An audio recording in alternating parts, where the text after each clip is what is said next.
రోజుల్లో మనం కొంచెం మరి చాలా బలవంతులైపోవాలి. ఓకేనా? వారం రోజులు వాక్యం తిన్నామంటే ఏమండి ఎంత బలవంతులైపోవాలి? వారం రోజులు ఒక పౌష్టికాహారం తిన్నామనుకోండి, మంచి బలమైనది పోషక విలువలు ఉన్నటువంటి ఆహారం, బలవంతులైపోతాం, లోవైపోతాం. శుభ్రంగా లోపలెట్టి మేపారనుకోండి, అంతేనా? ప్రియులారా, శరీరం అది శరీర రీతిగా కాదు మనం బలవంతులు అవ్వటం. ప్రియులారా, ఆత్మీయంగా మనం బలవంతులైపోవాలి.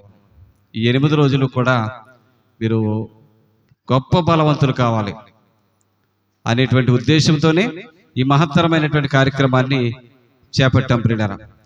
అదేవిధంగా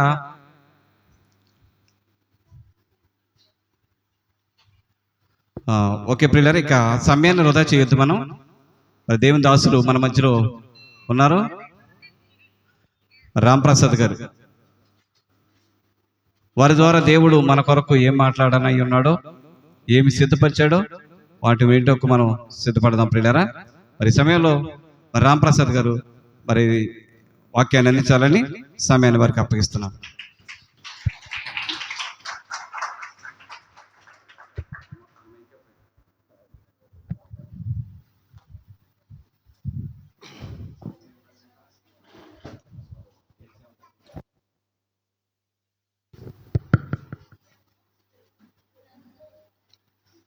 స్థానిక దైవజనులు మరి రాజేష్ కుమార్ గారికి, అలాగే చేరువచ్చినటువంటి స్థానిక సంఘానికి, అలాగే పిలువబడినటువంటి దేవుని పిల్లైనటువంటి మీ అందరికీ నా హృదయపూర్వకమైనటువంటి వందనాలండి. సండే టు సండే సంఘ క్షేమాభివృద్ధి కూడికల్లో 7వ రోజుకి మనం చేరుకోవటం జరిగింది. 7 రోజులు అంటే 6 రోజులు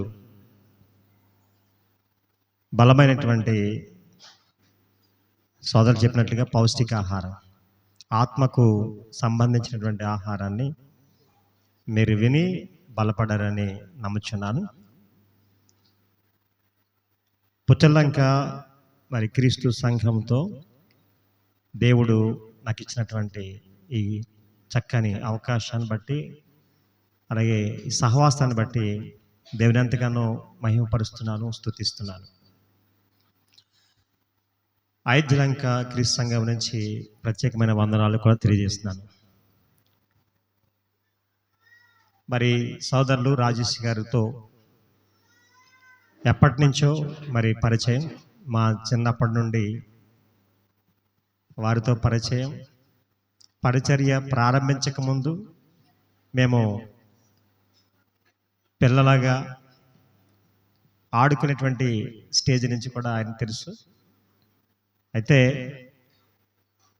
ఈ పుచ్చలంకలో పరిచర్య ప్రారంభించినప్పటి నుంచి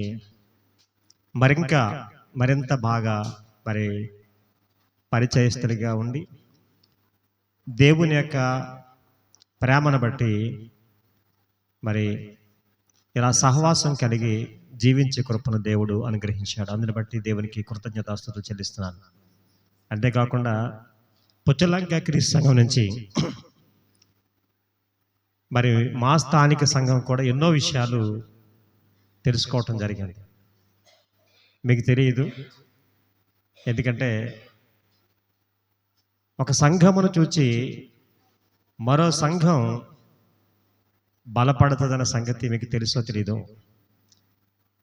ఖచ్చితంగా ఒక సంఘాన్ని, ఒక సంఘ సేవకుని చూచి మరో సంఘం బలపడాలి, సరిచేసుకోవాలి.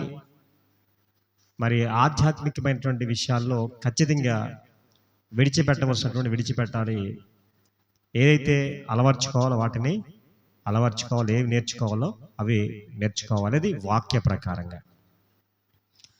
మరి సోదరులు మొట్టమొదటిగా మాకు నేర్పించింది ఏంటంటే టైం సెన్స్. కరెక్ట్గా సమయ పాలన చేస్తుంటారు, సమయం ప్రకారంగా ఆయన నడుచుకుంటారు. మరి ఆయన సమయ పాలన చేస్తారు అనేటువంటి సంగతి వచ్చినటువంటి సేవకులకి తెలియకపోవచ్చు, ఎందుకంటే ఆయన టైం నియమించాడు. నిలబడినటువంటి మేము ఆ టైంను పాటించాలి. కానీ సోదరులు అయితే ఖచ్చితంగా పాటిస్తారు, దానిలో ఎటువంటి సందేహం లేదు. ఏమైనప్పటికీ మరి చాలా విషయాల్లో, భక్తి విషయంలో, ఆత్మీయ జీవిత విషయంలో పుచ్చలంక క్రీస్తు సంఘం వృద్ధి చెందిందని నేను విశ్వసిస్తున్నాను. అయినప్పటికీ మన యొక్క విశ్వాస జీవితాన్ని ఎప్పుడు కూడా బలపరుచుకోవాలి, అది దేవుని యొక్క వాక్యంతో. కనుక మరి సండే టు సండే అనేటువంటి కార్యక్రమం ద్వారా 8 రోజులు వాక్యంతో మీరెంతగానో మరింత బలం పొందాలి. అంతేకాకుండా దేవుని యొక్క వాక్యం అనేటువంటి విత్తనాలు మరి సోదరులు రాజేష్ గారి ద్వారా చల్లుతూ ఉన్నారు. మరి ఆత్మీయమైనటువంటి పంట ఖచ్చితంగా ఆయన కొయ్యాలి, కోస్తారు కూడా. ఆ ఫలాలు మీ కళ్ళారా చూస్తారు, అనుభవిస్తారు. ప్రార్థన చేసుకుందాం దేవుని యొక్క వాక్యానికి వెళ్ళే ముందు. పరిశుద్ధుడా, ప్రేమగల తండ్రి, మీ కృతజ్ఞతలు.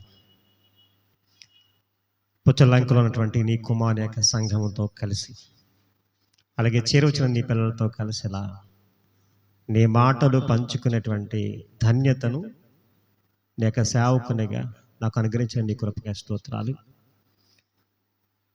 పరిచర్య చేస్తున్నటువంటి రాజేష్ కుమార్ గారు, వారి కుటుంబాన్ని బట్టి మీ కృతజ్ఞత చెల్లిస్తున్నాం తండ్రి.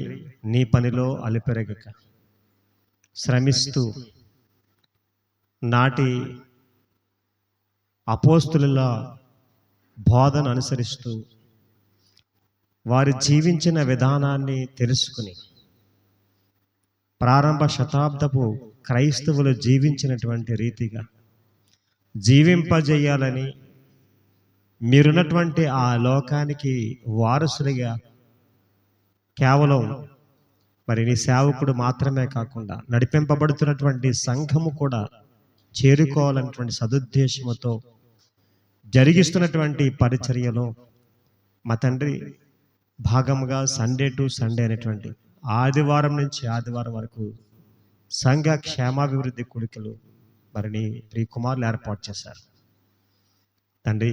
ఈ రాత్రిలో కూడా అత్యల్పున్నటువంటి నన్ను కూడా మీరు జ్ఞాపకం చేసుకొని నీ పిల్లలకు అవసరమైనటువంటి మాటలు అందించి బలపరచమని కోరుకుంటూ తండ్రి, కేవలం నీ యొక్క లేఖన గ్రంథం నుంచి నీ మాటలు అందించడానికి అట్టి కృపను దయచేయమని కోరుకుంటూ యేసుక్రీస్తు వారి పేరటి ప్రార్థన సమర్పించి వేడుకొనిచున్నాను మా పరలోకపు తండ్రి, ఆమేన్. ప్రియులారా, మరి ఈరోజు మీకు ఒక పత్రికను మీకు జ్ఞాపకం చేస్తాను. ఆ పత్రికలో నుంచే కొన్ని విషయాలు మనం నేర్చుకుందాం. ఆ పత్రిక ఫిలిప్పీలకు రాసిన పత్రిక. దీనిలో నుంచి కొన్ని విషయాలు మనం నేర్చుకుందాం, మరి బలపడదాం. ఫిలిప్పీలకు రాసిన పత్రికలో కేవలం 4 అధ్యాయాలు మాత్రమే ఉంటాయి. 4 అధ్యాయాలు మాత్రం చాలా విషయాలు మాత్రం మనకి నేర్పిస్తూ ఉంటాయి.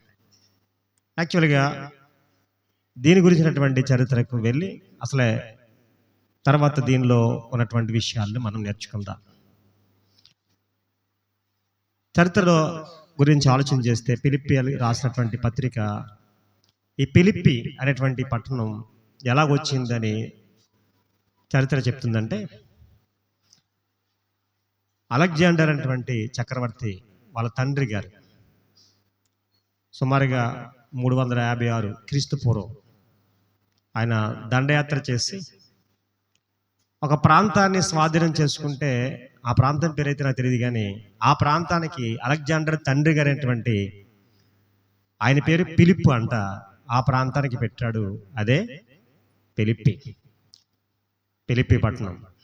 అయితే బైబిల్ గ్రంథంలో దీని గురించినటువంటి ఆధారాన్ని మనం ఆలోచన చేస్తే అపోస్తల కార్య గ్రంథం 16వ అధ్యాయం, అపోస్తల కార్యములు 16వ అధ్యాయం. త్వరగా మనకు ఉన్నటువంటి సమయంలో కొన్ని విషయాలు నేర్చుకుందాం. పౌలు గారు మరి ఆయన యొక్క సువార్త ప్రయాణములో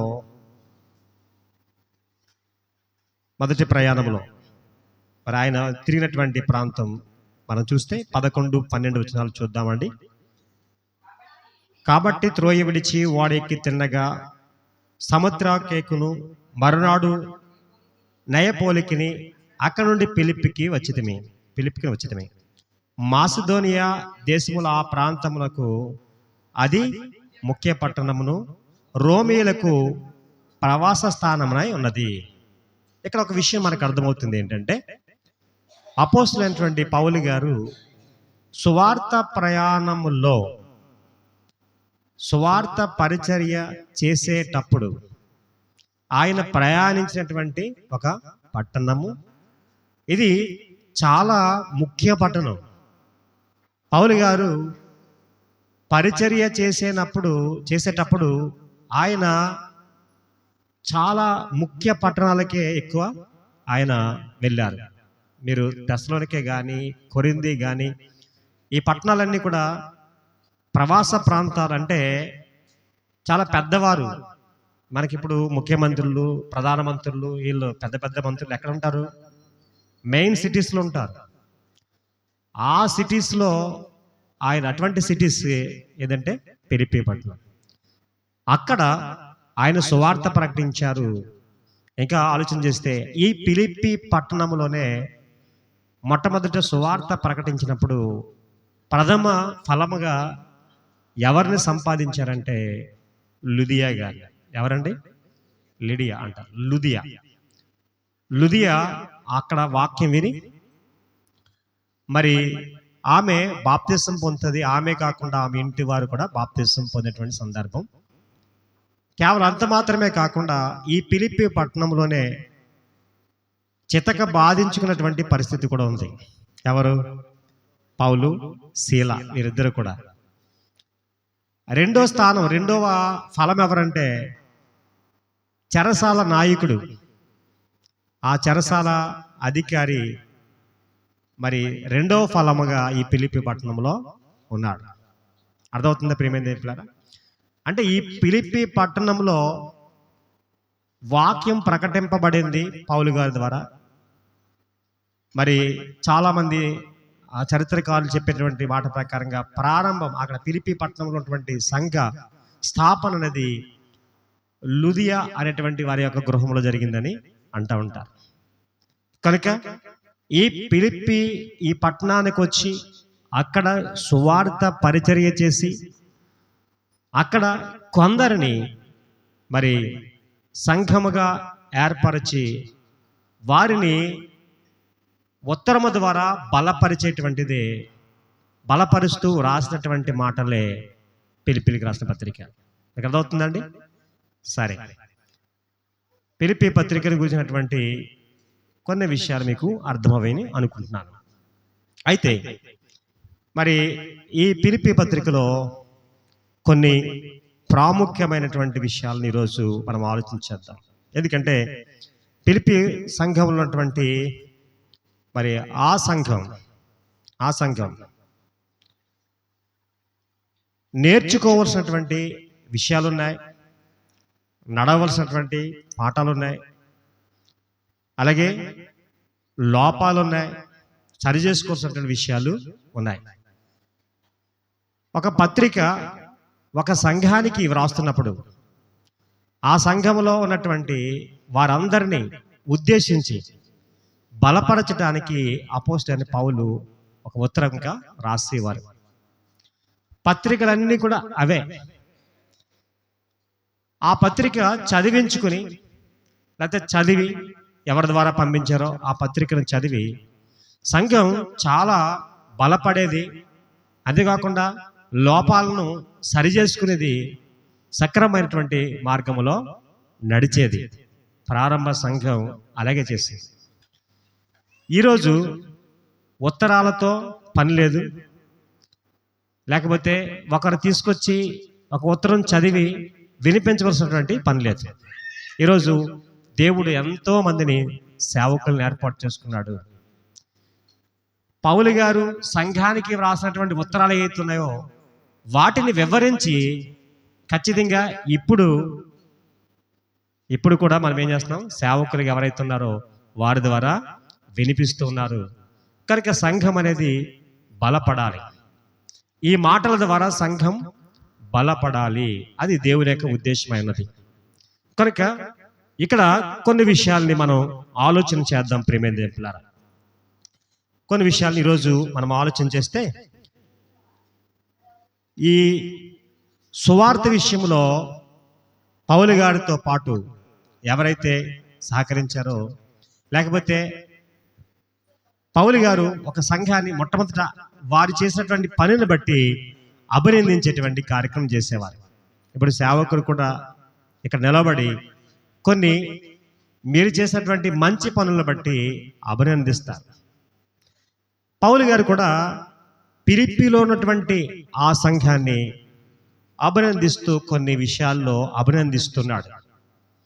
ఒకసారి ఈరోజు మనం నేర్చుకోవాల్సినటువంటి ఏంటంటే, ఈ పత్రిక ద్వారా మనము ఒక సేవకుడు ఆ సంఘంలో ఉన్నటువంటి విశ్వాసిని అభినందించేటువంటి కార్యక్రమం ఏమైనా మనం చేస్తున్నామా అనేది మనం ప్రశ్నగా వేసుకోవాలి.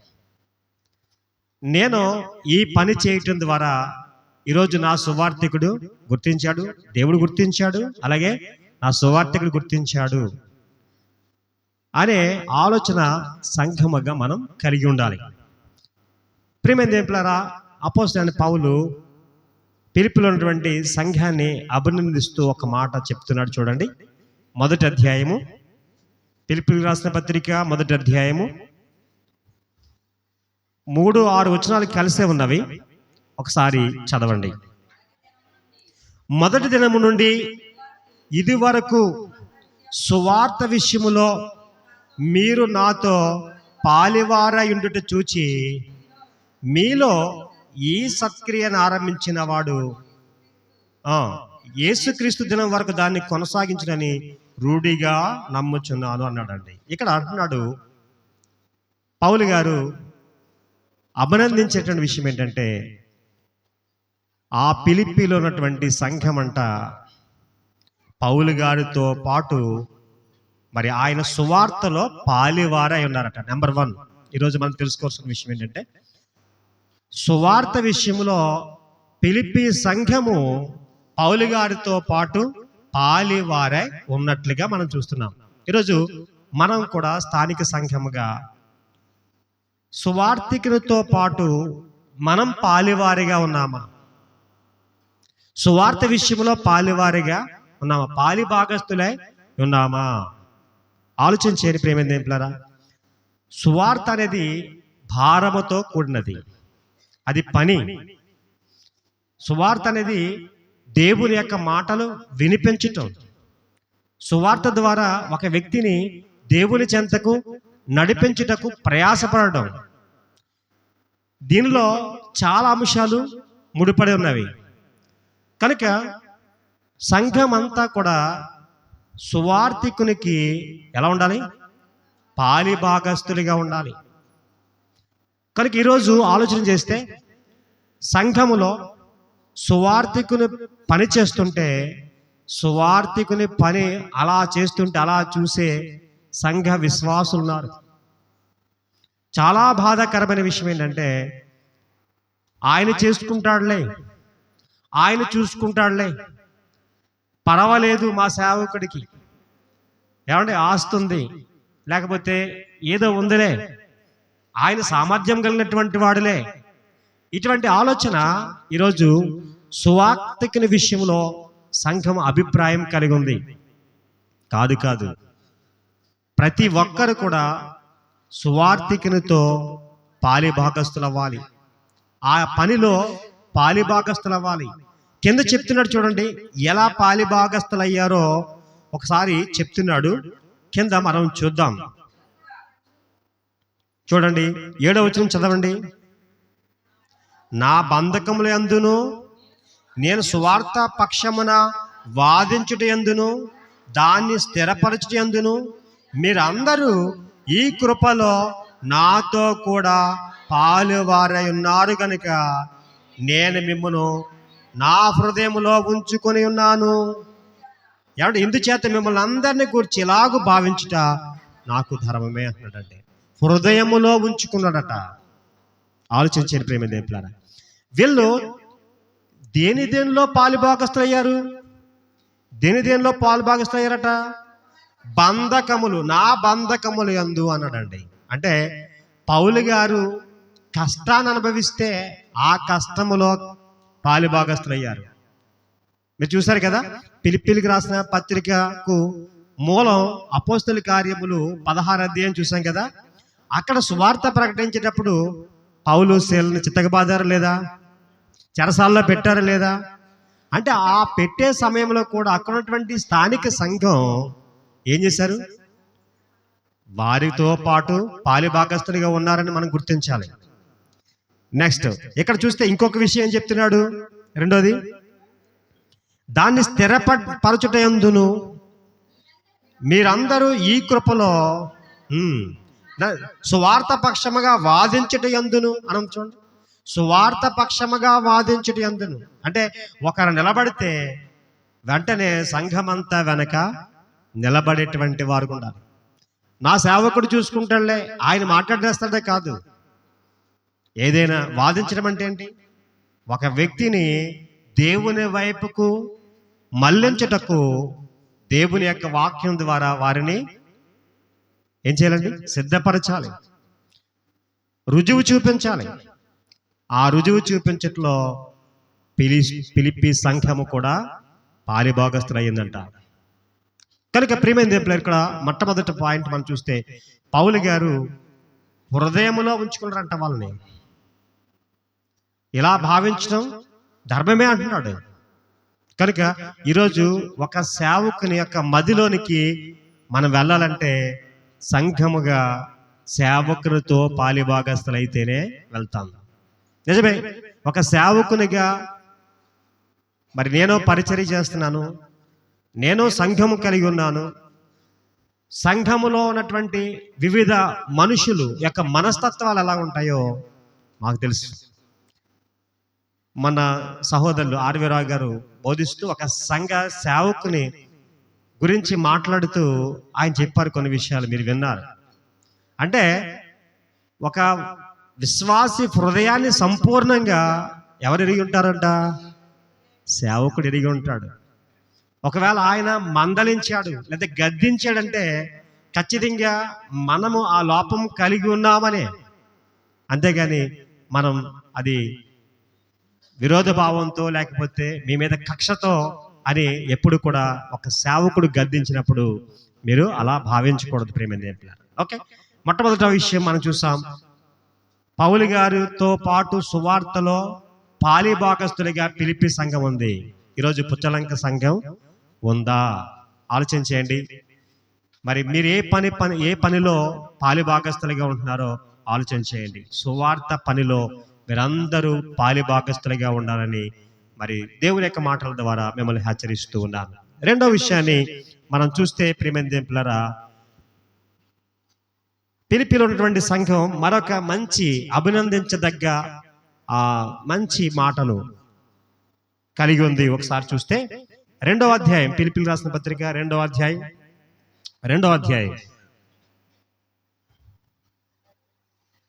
16వ వచనం, 14 నుంచి 16 చదువుదాం.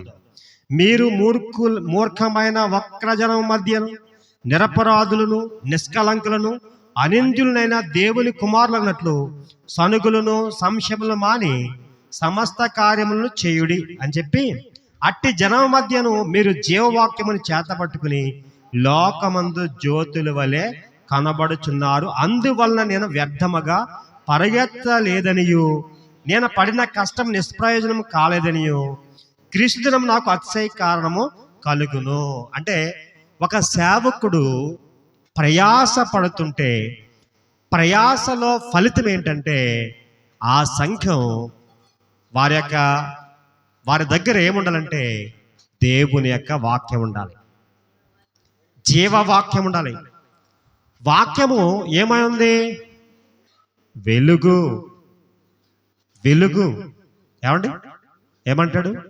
నీ వాక్యము నా పాదములకు దీపమును నా త్రావకు వెలుగే ఉన్నదంటాడు 119, 105 కీర్తన గ్రంథంలో. కనుక ఇక్కడ మనం ఆలోచిస్తే వాక్యమే దీపము వెలుగు. ఈరోజు ఎవరైతే సంఘం లేకపోతే విశ్వాసులుగా ఉన్నటువంటి మనము ఎక్కువ వాక్యాన్ని మనం నేర్చుకుంటామో, ఎక్కువ వాక్యాన్ని మనం కలిగి ఉంటామో, ఏమండి వాళ్ళు ఎటువంటి వారంటే దీపాలు, వెలిగించే దీపాలు. ఇక్కడ అంటున్నాడు, ఏమంటున్నాడు? లోకమందు జ్యోతుల వలె కనబడుచున్నారు. జీవవాక్యమును చేతపట్టుకుని లోకమందు జ్యోతుల వలె కనబడుతున్నారు అన్నాడు. నిజమే. ఈ పుచ్చల్లంక క్రీస్తు సంఘము కూడా ఈ ప్రాంతం అంతటికి జ్యోతిలా కనిపించాలి, జ్యోతులా కనిపించాలి. అంటే వెలుగు దీపాల్లా ఉండాలండి. అర్థమవుతుందా ప్రియమైన దేవుని? దీపం యొక్క ఉద్దేశం ఏంటి చెప్పండి? చీకటిని పారద్రోలటం. చీకటిలోకి టార్చ్ వేసుకెళ్తుంటే ఏమైపోతుంది? ఆటోమేటిక్గా చీకటి పటాపంచలై ఏమైపోతుంది? వెలుగు వచ్చేస్తుంది. చీకటిని పారద్రోలటం. ఈరోజు చీకటిలో, అంధకారములో, పాపములో ఈ లోకం జీవిస్తుంది. ఈరోజు దేవుని యొక్క వాక్యం అనేటువంటి జ్యోతులుగా మనం వెలిగితే అనేక మంది మన వెలుగులోనికి వస్తారు. ప్రియమైన దేవుని, అర్థమవుతుందా? ఇప్పుడు పౌలు గారు నేను పడినటువంటి ప్రయాస వ్యర్థము కాలేదు అంటున్నాడు. మరి ఇక్కడ ఉన్నటువంటి సేవకుడు నేను పడినటువంటి ప్రయాస వ్యర్థము కాలేదు అని మరి స్థానిక సంఘము గురించి చెప్పగలగాలి. అలా చెప్పగలగాలంటే సంఘం దేనిలో బలంగా ఉండాలి చెప్పండి? దేవుని యొక్క వాక్యములో బలంగా ఉండాలి. అంతేగాని మామూలుగా దీపాలు పట్టుకుని మీరు ఏమండి క్యాండిల్ సర్వే చేస్తున్నారు ఈరోజు ఏదో క్రిస్మస్ పండుగకి, అది కాదు. అది కేవలం మరి శరీర సంబంధంగా మనకు కనిపించేది. కానీ నిజమైనటువంటి జ్యోతి ఎవరంటే నువ్వే, మనమే జ్యోతులు. దానియేలు గ్రంథంలో కూడా చెప్తాడు కదా, 12వ అధ్యాయంలో ఆ విషయం మనకు కనిపిస్తుంది.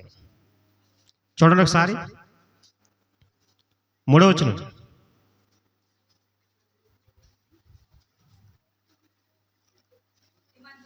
బుద్ధిమంతులైతే ఆకాశ మండలములోని జ్యోతులను పోలిన వారై ప్రకాశించెదరు.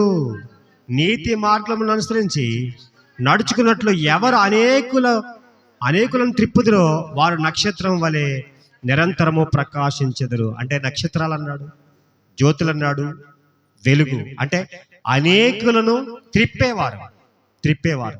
ఇప్పుడు నేను అడుగుతున్నాను, స్థానిక సంఘం ఈరోజు మనం పెట్టుకున్నటువంటి మీటింగ్ పేరేంటంటే సండే టు సండే అని అంటున్నాం. అది ఇంగ్లీష్ పదం. ఆదివారం నుంచి ఆదివారం వరకు సంఘ క్షేమాభివృద్ధి.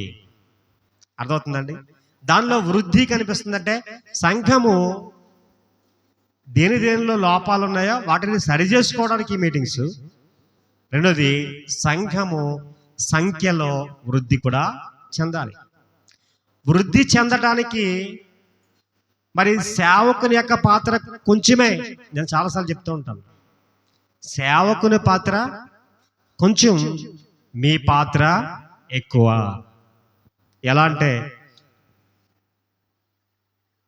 ఆయన కాపరి అంటున్నాం కదా, ఏమంటారు? మా సంఘ కాపరి అంటారు. కాపరి ఏం చేస్తాడు? మేత పెట్టడం వరకే. గొర్రెలకు నీళ్లు దగ్గరికి తీసుకెళ్ళాలి, అలాగే మేత ఉన్నటువంటి స్థలానికి తీసుకెళ్ళాలి. ఆయనలో ఎటువంటి లోపము లేదు. ఎందుకో తెలుసా అండి?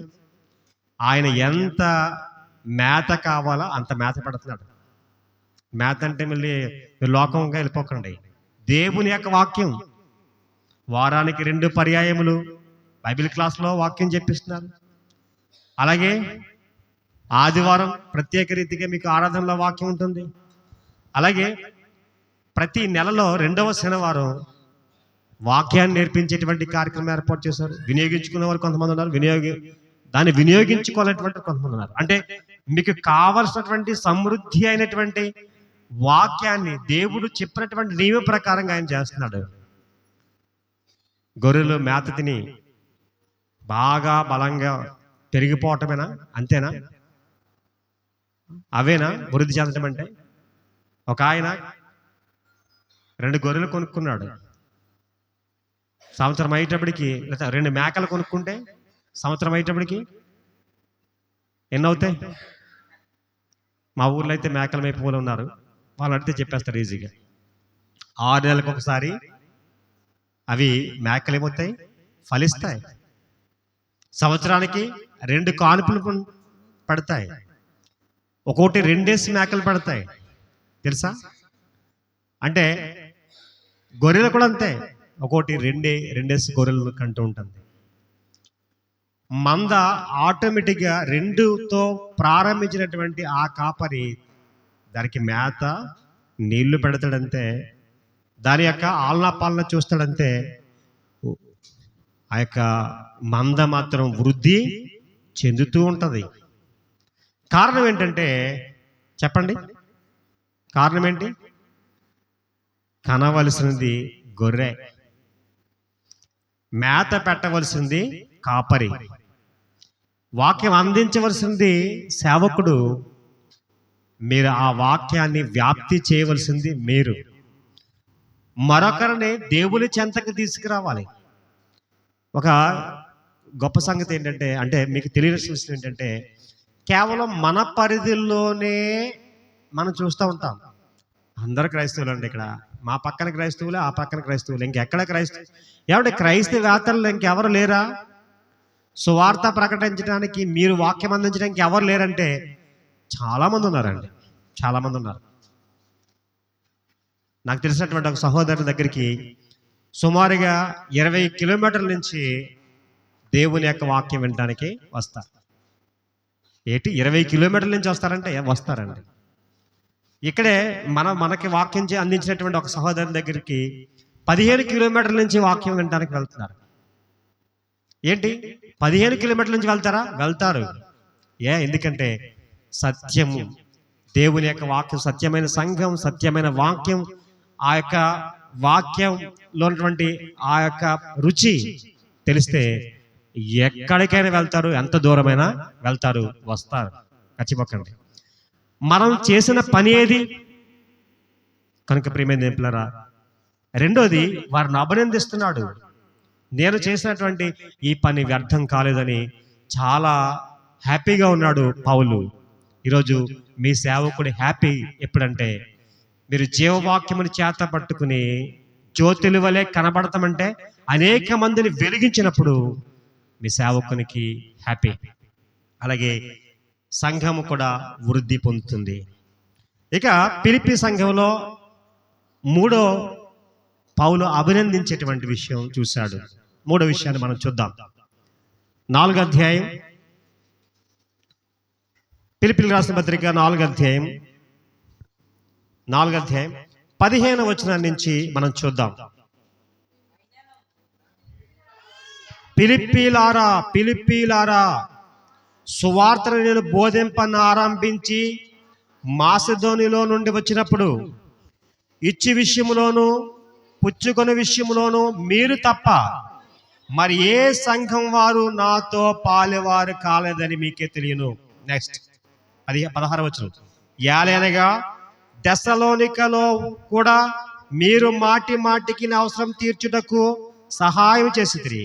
నెక్స్ట్ 17వ వచనం, నేను ఈవిని అపేక్షించి ఇలాగ చెప్పట్లేదు కానీ మీరు మీ లెక్కకు విస్తార ఫలము రావాలని అపేక్షించి చెప్పుచున్నాను.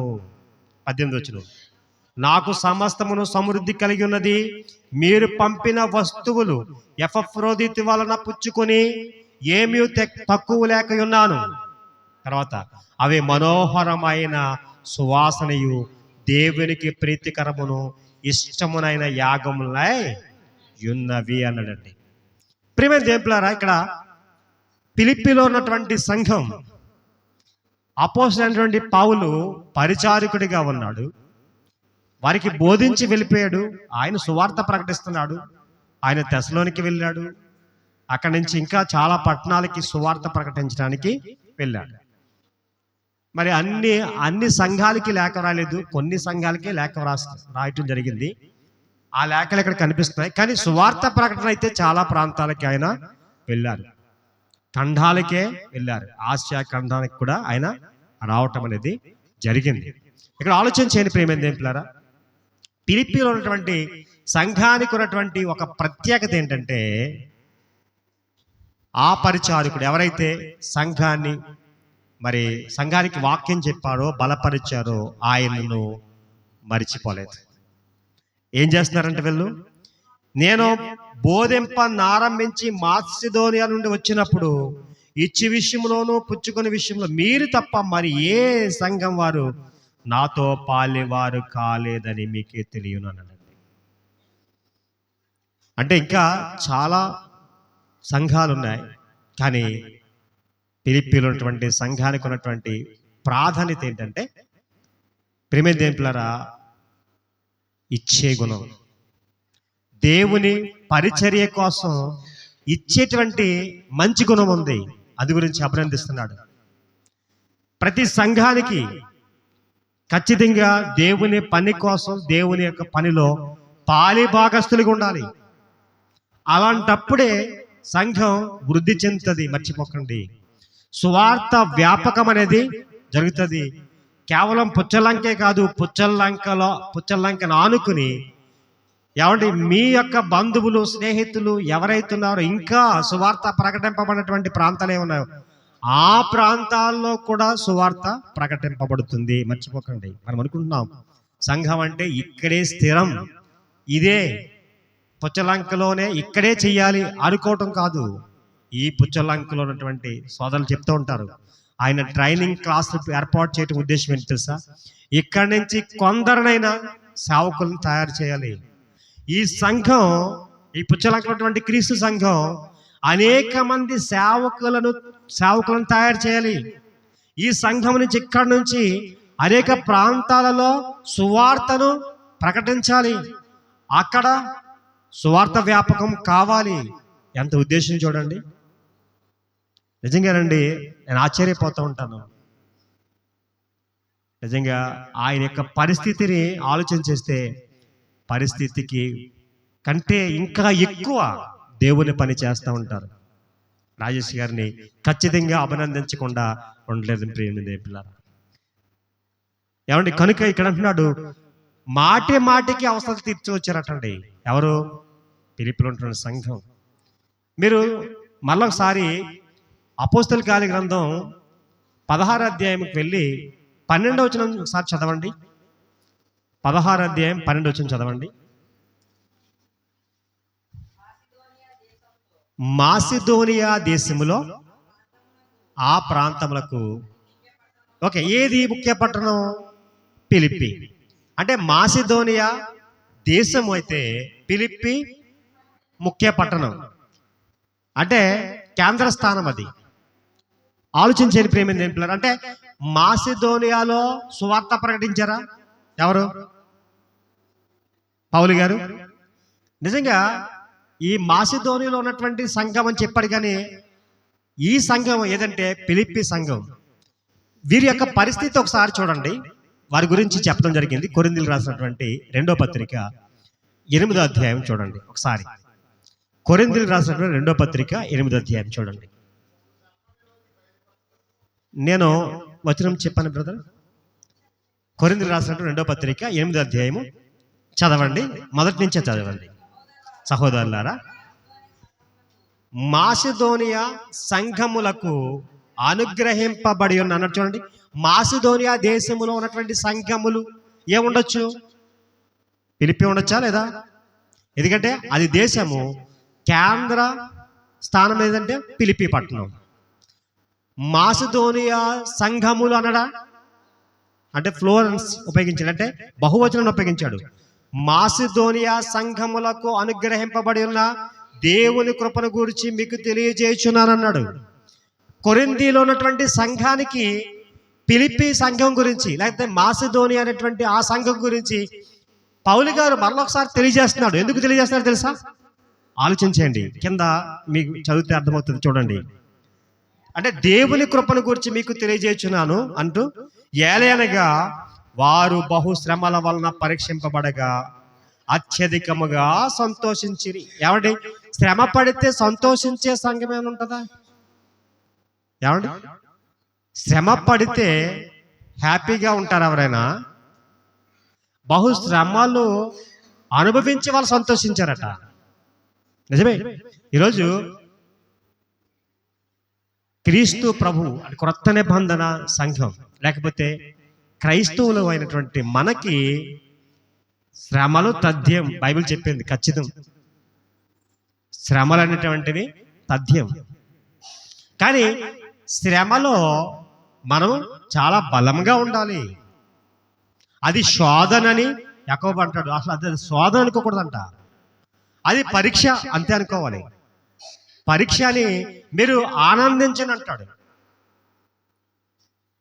యాకోబు పత్రికలో అయితే మీరు ఆ పరీక్ష అని అది ఆనందించని అంటాడు.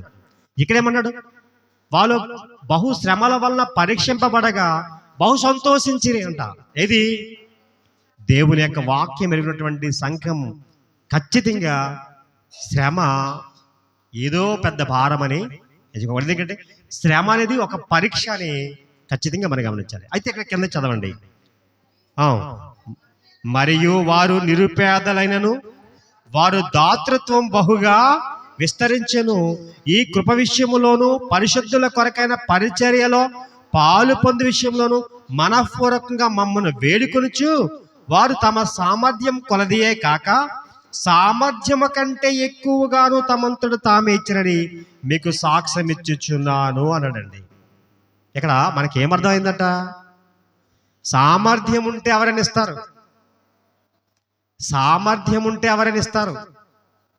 నిజమే కదండి? సామర్థ్యం ఉంటే ఎవరైనా ఇస్తారు. ఎందుకంటే అది పెద్ద సమస్య ఏమి కాదు. సామర్థ్యము లేకపోయినా ఇస్తామండి. చూడండి ఆ మాట, అంత మంచి మాట.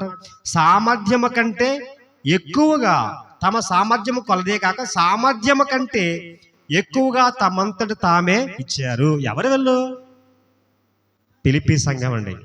మాసిదోనులో ఉన్నటువంటి సంఘములు. ఫిలిప్పీ సంఘానికే ఆ దాతృత్వం ఉంది.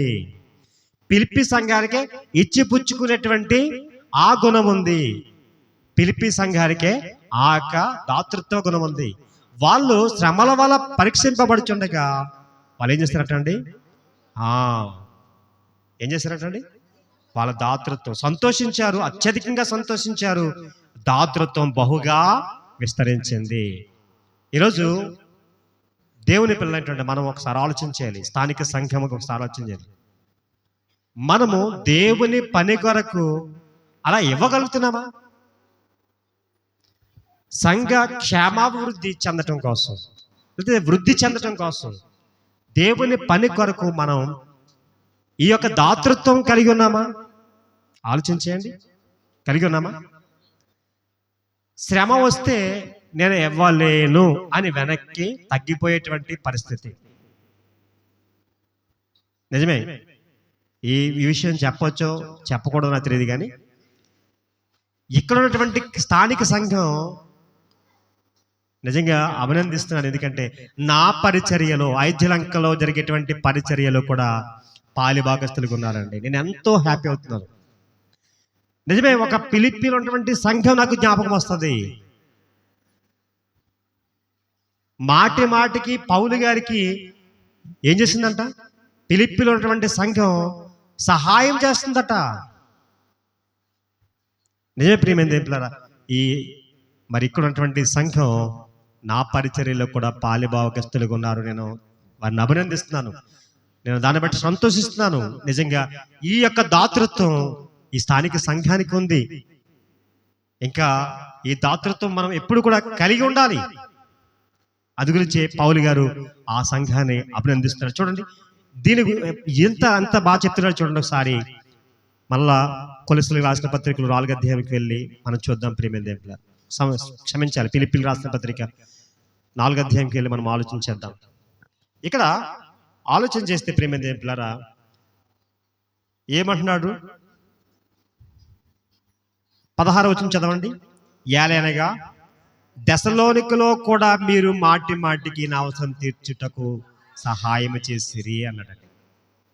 దెసలోనికలో కూడా మాటి మాటికి ఫిలిప్పీలో ఉన్నటువంటి సంఘం అంట సహాయం చేసింది. ఈయన మరో పట్టణానికి సువార్త ప్రకటించడానికి వెళ్తే అక్కడ కూడా ఈ సంఘం దీన్ని ఇలా సహాయం చేస్తే మీరు అనుకోవచ్చు మేము సహాయం చేసేసాము అనుకుంటున్నారేమో, కానీ ఈ సహాయము, మీరు చేసినటువంటి ఈ సహాయము, లేకపోతే ఈ పరిచర్య కోసం మీరు చేసినటువంటి ఈ పని ఆయన వర్ణిస్తున్నాడు. చూడండి ప్రేమ దేవులారా, అవి మనోహరమైన సువాసనయు.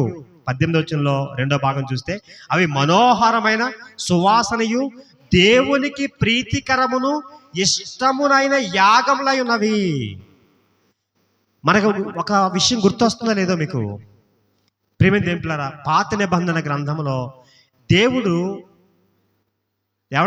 ఒక పవిత్ర పశువుని బలి, అంటే అది ఖండించి అర్పణగా దహన బలి చేస్తే ఆ యొక్క పొగ లేకపోతే ఆ వాసనను ఆఘ్రానించి వారిని దీవించడం జరిగింది. నోవహు కాలంలో కూడా మరి పవిత్రమైనటువంటివి, శ్రేష్టమైనటువంటివి నోవహు వాళ్ళ నుంచి వచ్చిన వెంటనే వాటిని ఖండించి దేవునికి అర్పిస్తే ఆయన ఆఘ్రానించి అనే మాట రాయబడింది. దేవుడు దాన్ని సువాసనను, ఆ యొక్క వాసనను ఆఘ్రానించి వెంటనే నోవహుకి చాలా దీవులు ఇచ్చాడండి.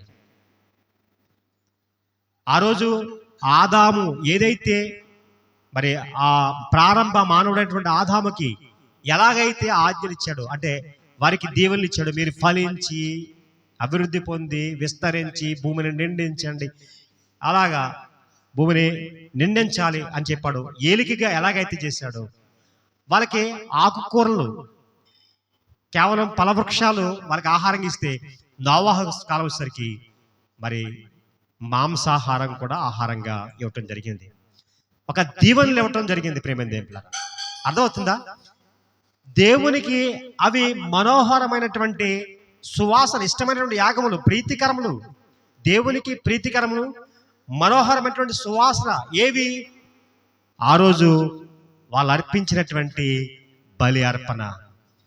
ఈరోజు దేవుని పిల్లలుగా దేవుని పని కొరకు మీరు ఇస్తున్నటువంటి ప్రతి అర్పణ అది దేవునికి సువాసన, ప్రీతికరం, అంటే ఇష్టమైనవి. మర్చిపోకండి, మనం చేశాములే అనుకోకండి. మీరు చేసినటువంటి ప్రతి పని, ప్రతి పైసా అనుకోండి, అది దేవునికి ఇష్టమైనటువంటి ఏంటంటే అవి యాగములు అన్నాడండి. యాగం అంటే అవి బలులు. ఈరోజు మీరు అర్పించే ప్రతి, మీరు దేవుని పని కొరకు మీరు చేసేటువంటి ప్రతి పని అవ్వడచ్చు, అది వస్తు రూపంలో అవ్వడచ్చు, అది ధన రూపంలో అవ్వడచ్చు, అది దేవునికి ఇష్టమైనది ఏదైనా ఉందంటే అది మర్చిపోకండి. కనుక మరి యేసుక్రీస్తు వారు కూడా ఆ కానుకలు పట్టే సమయంలో ఆ పెట్టె దగ్గర ఉన్నాడు. లోకసువార్త 21 అధ్యాయంలో 1వ వచనం చూస్తే అంటాడు, చాలా మంది వారికి ఉన్నటువంటి ధన సమృద్ధిలో నుంచి వేశారట. ఒక పేద విధవరాలు 2 కాసులు వేసిందట, తన జీవనం అంతయు వేసిందని చెప్పడం జరిగింది. అసలు కింద ఆ సందర్భం గురించి ఏమీ వాడలేదండి, నేను చదివాను. ఒకవేళ ఆ విషయాన్ని చెప్పి దాని గురించి ఏమైనా చెప్తారేమనుకున్నాను, చెప్పలేదు. యేసుక్రీస్తు వారు లోకసువార్త 21 అధ్యాయంలో ఇక మిగిలినటువంటి విషయం చెప్పలేదు. అంటే ఇలా చెయ్యాలి మీరు అనేసి ఏమీ చెప్పలేదు, కానీ అలా చెయ్యాలనేటువంటి ఉద్దేశం యేసుప్రభువు వారు కలిగి ఉన్నారు.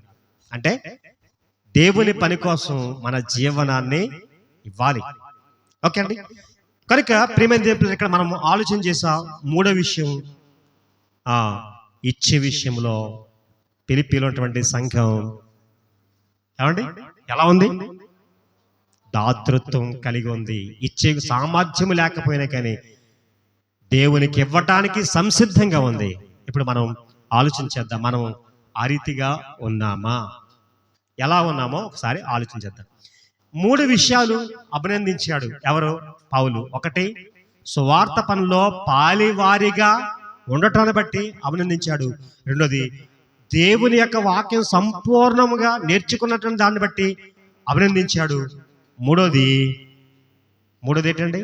దేవునికి ఇచ్చే విషయంలో చక్కని దాతృత్వం గుణము కలిగినటువంటి సంఘముగా ఉండటం, ఫిలిప్పీ సంఘం కలిగి ఉండటం, దాన్ని బట్టి అభినందించాడండి. ప్రియమైన దేవులారా, ఈరోజు మనం ఎలాగున్నామో ఆలోచించేద్దాం.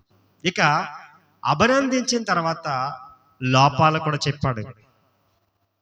కేవలం అభినందించడమే కాదు, ఫిలిప్పీ సంఘంలో కూడా కొన్ని లోపాలు ఉన్నాయి. ఆ లోపాలు కూడా ఒకసారి త్వరగా మనం ఆలోచించేద్దాం. 1వ అధ్యాయం 17 వచనం చూడండి.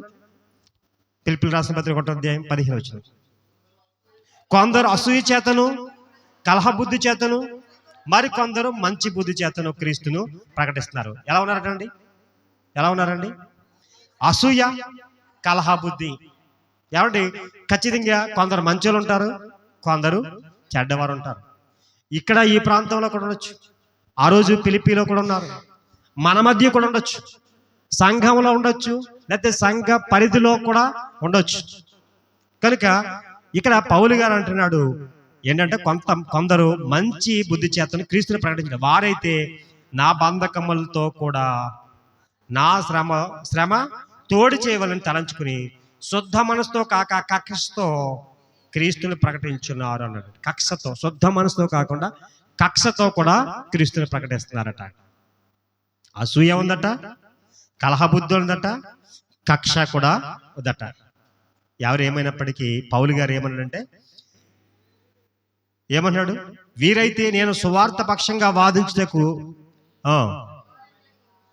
నియమబడి ఉన్నారని ఎరిగి ప్రేమతో ప్రకటించుచున్నారు. ఎవరిలో? దేవుని చేత ఏర్పరచబడినటువంటి వారు, ఫిలిప్పీలో ఉన్నటువంటి పరిశుద్ధులు. ఇంకా కొందరు ఉన్నారు, క్రీస్తు సువార్తను ప్రకటించేవారు ఉన్నారు. వీళ్ళు ఎలా ప్రకటిస్తున్నారట? వీరైతే నేను సువార్త పక్షంగా వాదించుటకు నింపబడి ఉన్నానని ఎరిగి ప్రేమతో ప్రకటించుచున్నారు. కొంత విరోధ బుద్ధితో ప్రకటిస్తున్నారు. ప్రియమైన దేవులారా, కనుక అసూయ, కలహబుద్ధి, ఏమండి ఇంకేంటి, కక్ష, ఇవి ఎక్కడ ఉన్నవే వాటికి దూరంగా ఉండాలి. పౌలు గారు అదే విషయం చెప్తున్నాడు. తర్వాత ఇంకొక చూడండి, ఇంకా కొన్ని విషయాలు మనం చూద్దాం. 2వ అధ్యాయము 21 వచనం చూడండి. లోపాలు చూడండి. అందరూ తమ సొంత కార్యములు చూచుకుంటున్నారట అండి. యేసుక్రీస్తు వారి కార్యములు చూడట్లేదట. ఇవి కూడా ఉన్నారు, అంతే కదండి. అందరూ అన్నాడండి. ఎవరి కార్యాలు చూడాలి? యేసుక్రీస్తు వారి కార్యాలు చూడాలి. కానీ అందరూ కూడా తమ సొంత కార్యములే చూసుకున్నారు, సొంత పనులు చూసుకుంటున్నారు. ఏమంటే పుచ్చలంకలో ఉన్న సంఘం అయితే అలా చూసుకోవట్లేదు అనుకుంటున్నాను నేను. ఎందుకంటే మీరు యేసుక్రీస్తు వారి కార్యములు చూస్తున్నారు. ఎందుకంటే మిమ్మల్ని అభినందిస్తాను. ఎందుకంటే సెలవు దినాలండి, మీ పిల్లలతో ఎక్కడికో అమ్మమ్మ వాళ్ళ ఇంటికో టూర్ వేయచ్చు. కానీ మీ సువార్థికుడు చెప్పినటువంటి మాటకు లోబడి 8 దినములు మీరు సిద్ధపడిపోయి చూస్తారా? నిజంగా మీరు మీ సొంత కార్యాలు కాదు, దేవుని కార్యాలు చూస్తున్నారని దీన్ని బట్టి నాకు అర్థమవుతుంది. ఒకవేళ ఎవరైనా సొంత కార్యాలు చూసుకున్నటువంటి వారు ఉండొచ్చు, కానీ యేసుక్రీస్తు వారి కార్యాలు చూడాలట. లోపమా కాదండి? సొంత కార్యాలు చూసుకోవటం లోపమా కదా? ఇంకో లోపం చెప్తే చూడండి. 3వ అధ్యాయము 2వ వచనం. కుక్కల విషయమే జాగ్రత్తగా ఉండుడి, దుష్టులైన పనివారి విషయమే జాగ్రత్తగా ఉండుడి. దుష్టులైనటువంటి పనివారు కూడా ఫిలిప్పీలో ఉండొచ్చు, మన మధ్య కూడా దుష్టులైనటువంటి పనివారు ఉండొచ్చు. ఏమంటే మంచి దేవుని యొక్క వాక్యం, శ్రేష్టమైన వాక్యం వినిపించిన తర్వాత వెంటనే ఏం చేస్తుంది దుష్టుడు? గోధుమలు వేసేళ్ళాడట. మనకు తెలుసు కదా, యేసుక్రీస్తు వారు ఒప్పుకున్నాం. వెంటనే తర్వాత వచ్చి గురుగులు కూడా దానిలో జల్లేసాడట. అంటే గోధుమలేంటి? ఆహారం, అది మంచి పంట, అవసరమైంది. గురుగులు అంటే ఏంటి? తుప్ప మొక్కలు. అంటే తుప్ప మొక్కలు, కలుపు మొక్కలు. అర్థమవుతుందండి? అంటే దుష్టుడు చేసే పని ఏం చేస్తా అంటే మరి పండే పంటను అంటే దాన్ని వ్యర్థపరచాలని ప్రయత్నం చేస్తూ ఉంటాడు. సువార్త ద్వారా సంఘం వ్యాప్తి చెందాలని దేవుడు ఆశిస్తుంటే వెంటనే వచ్చి దుష్టుడు పని చేస్తూ ఉంటాడు, ఏదో ఆటంకం చూపిస్తూ ఉంటాడు. సంఘములో మనకి ఆటంకం చూపిస్తూ ఉంటాడు. తెలుసా? నిజంగా ఇవన్నీ మేము చూసాం, అనుభవించామండి. ప్రేమ దేవులారా, చెప్పమంటారా ఒక ఉదాహరణ? సంఘంలో ఒక నూతన విశ్వాసి వచ్చింది, ఆ రోజే దేవుని చెంతకు వచ్చింది. ఇంతలో ఆమె పాపం కూర్చో అక్కడ కూర్చుంది. ఈ కలహ బుద్ధి, అసూయ, కక్షలు ఇటువంటి ఉన్నటువంటి వారి పక్కన కూర్చుంది. వీరు మాట్లాడుకునేటువంటి మాటలు, వీరి ప్రవర్తన అంతా చూసింది. మరలా వారి నుంచి రావటం మానేసింది.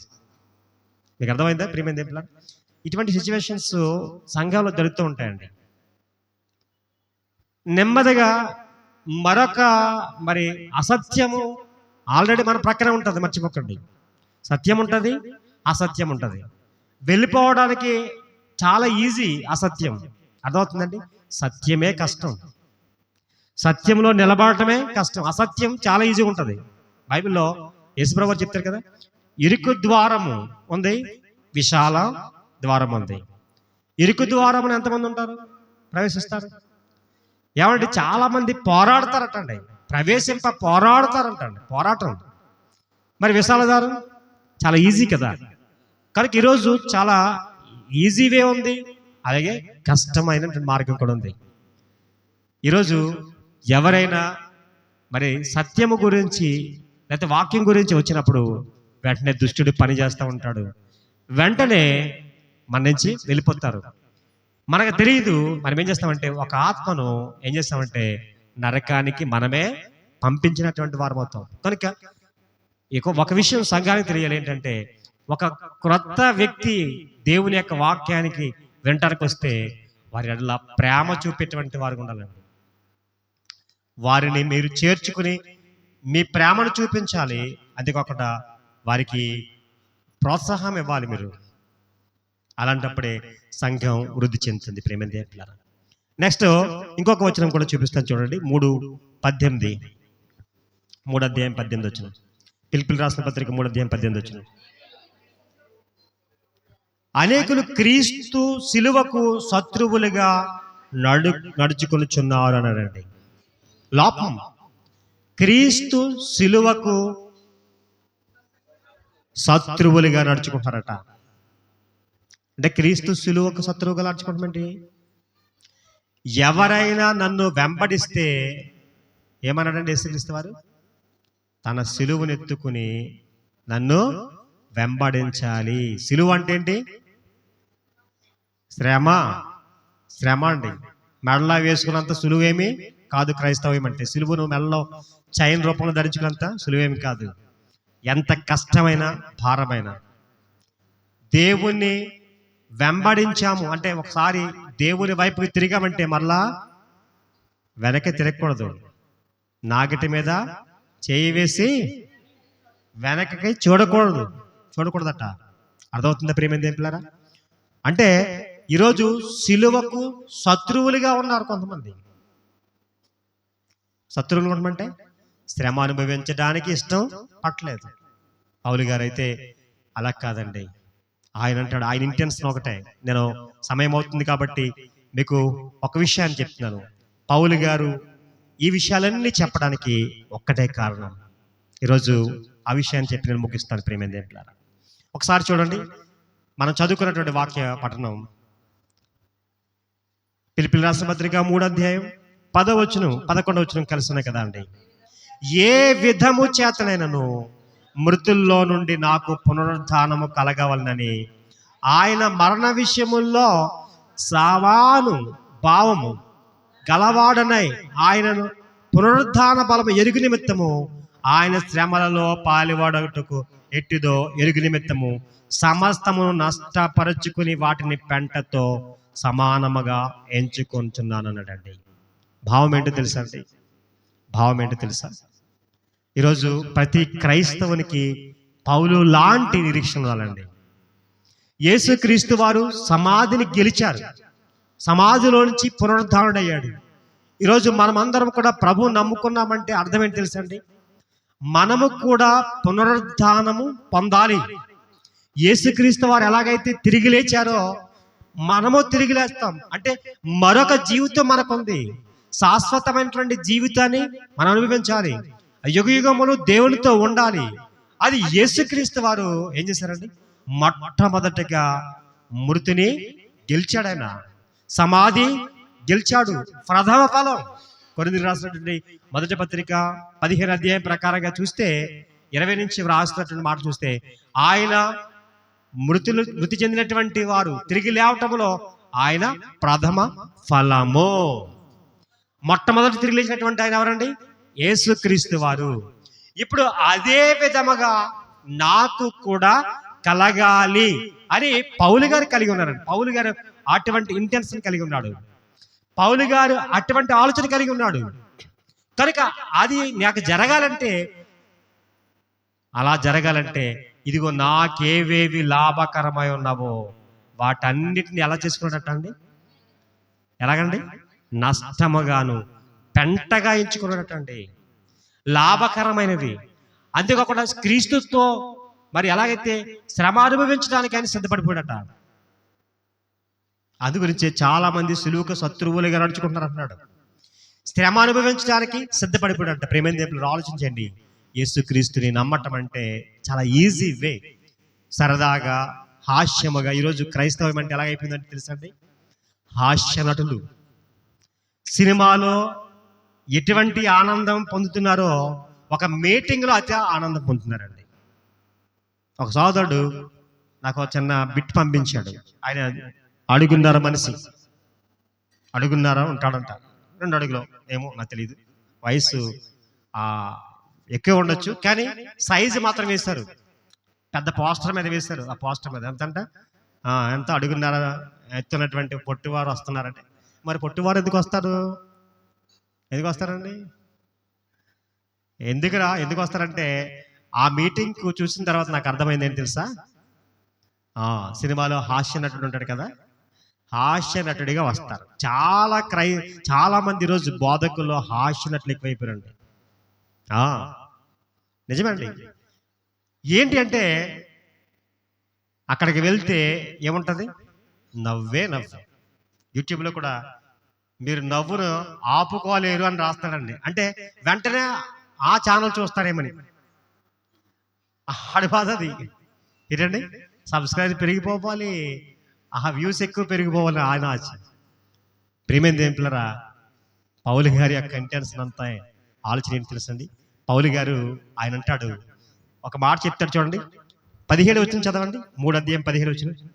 సహోదరులారా, మీరు నన్ను పోలి నడుచుకొనుడి, మేము మీకు మాదిరి ఉన్న ప్రకారము నడుచుకుని వారిని గురిపెట్టి చూడుడి, నన్ను పోలి నడుచుకోండి అన్నాడు.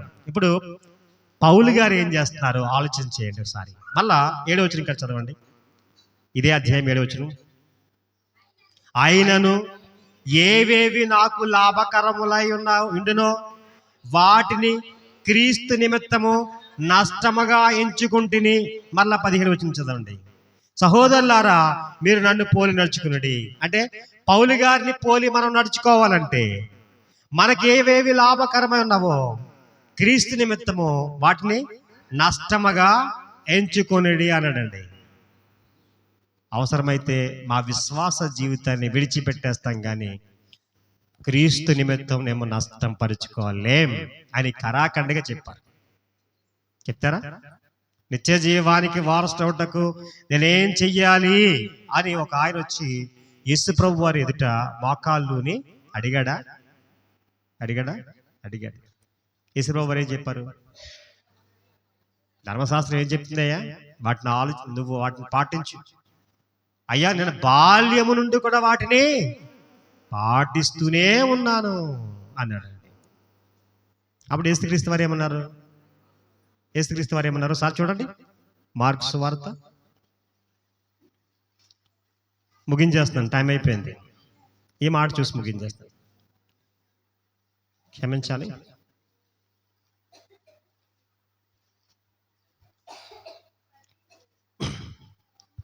ఎన్నో అధ్యాయమ్మా? మార్కు సువార్తేనా? చదవండి.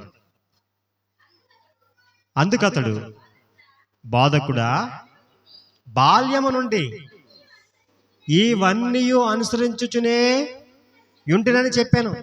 యేసు అతను చూచి ప్రేమించి, నీకు ఒకటి కొదువుగా ఉన్నది, నువ్వు వెళ్ళి నీకు కలిగినవన్నీ అమ్మి పేదలకిమ్ము, పరలోకమందుకి ధనము కలుగును, నీ వచ్చి నన్ను వెంబడించమని చెప్పాను.